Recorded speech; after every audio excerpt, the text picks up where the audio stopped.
The modern world runs on your distraction because when you're distracted, then you're not thinking clearly. When you're not thinking clearly, you're making poor decisions. You're making impulsive decisions. You're looking for immediate gratification rather than thinking longer term over a bigger time horizon, all right? You're doing things like binge watching TV, doom scrolling, buying fast food, drinking, smoking. You're indulging in all these quick, short-term pleasures to make you feel good in this very moment, but ultimately none of them make you feel better in the long term. Think about it. A society of distracted people who aren't thinking clearly means more consumerism. More consumerism means more money for the big companies that essentially run the entire world, which in today's day and age, that is social media companies, that is Amazon, that is fast food, and it makes perfect sense as to why this is. Because most people are totally okay with whatever shitty living circumstances they're living in, all right? As long as they can scroll, eat, buy meaningless shit they really don't need, then that's okay. They're good. They're content. So there's this idea I've been toying around with. It's that of the Modern Sedation Hypothesis. This is the idea that people are sedated, you could say, to the point where they just don't care. They're always scrolling, always eating bad foods, drinking, smoking, indulging in all these short-term pleasures. And these short-term, quick, immediate pleasures, they distract people just enough to the point where they're okay with living in poor situations. They're okay with being at that shitty job that they don't like. They're okay with not having real meaning and purpose and fulfillment within their everyday life. In fact, I'd go so far as to say that many people prefer this.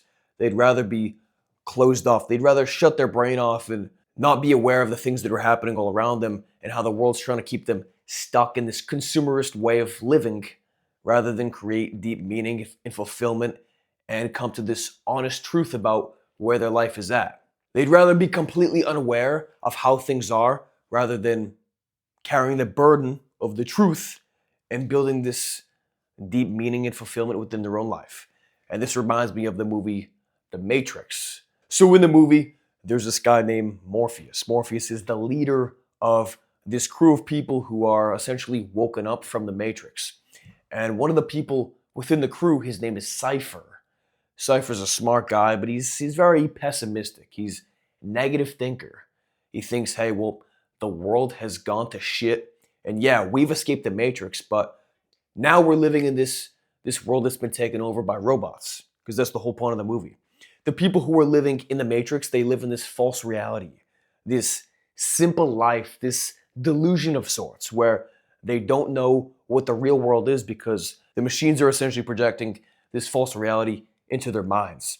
So the people who have escaped the Matrix, like Morpheus and Cypher and that entire team, they're living on a spaceship because the whole world has been taken over by robots. Anyways, Cypher is very pessimistic. He's negative, as I said. He hates his life on the spaceship and would rather go back into the Matrix and live a good life because, well, even though he knows that that's not the real reality, it's better than the reality of the truth. So Cypher betrays Morpheus. He tells Agent Smith where Morpheus is, and that is supposed to be his way of getting back into the Matrix and living this grand old life, doing all the things that he thinks he wants to do, even though he knows that that's not a real reality. He knows the Matrix is this constructed reality, but he chooses to go back anyways. He even says in the movie, ignorance is bliss.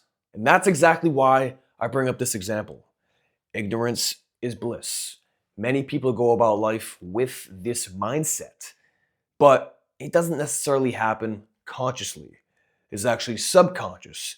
And you see, people accept this as their truth because it's a lot more difficult to accept reality and accept the real truth, because accepting the truth within your life would mean cutting out those bad habits. It would mean not buying stuff that you really don't need. It would mean not paying attention to things in the news that aren't worth paying attention to. It'd mean not getting emotional over things that 99% of people get emotional over. And yeah, that'd be pretty hard. It is pretty hard. But what I'll say is this. If you want to live a life where you are thinking clearly, where you're not distracted, where you're making decisions on your own accord, and your life doesn't feel like it's being run by these invisible forces like AI algorithms or the media or whatever else, then the first step truly is awareness. If you've made it this far in the video, then yeah, you are completely aware of the situation. The second step would be acceptance, accepting the fact that the world does run off your distracted mind, all right? It is harvesting your attention. It is harvesting your energy. These things are needed to fuel the modern world. But you can choose consciously, deliberately that, hey, I don't want to live this way.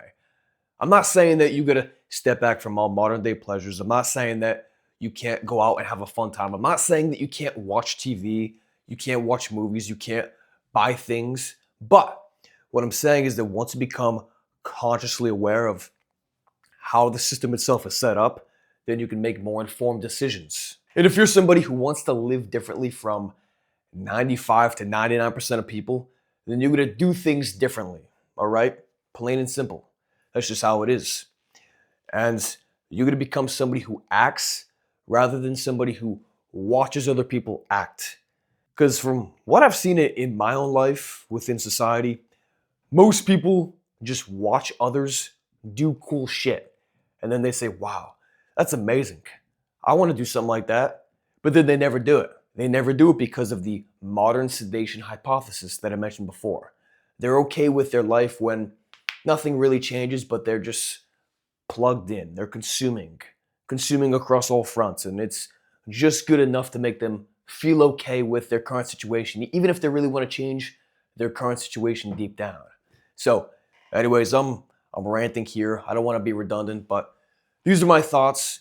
Maybe they resonate with you, maybe they don't. Either way, thank you so much for watching, and I'll speak to you soon.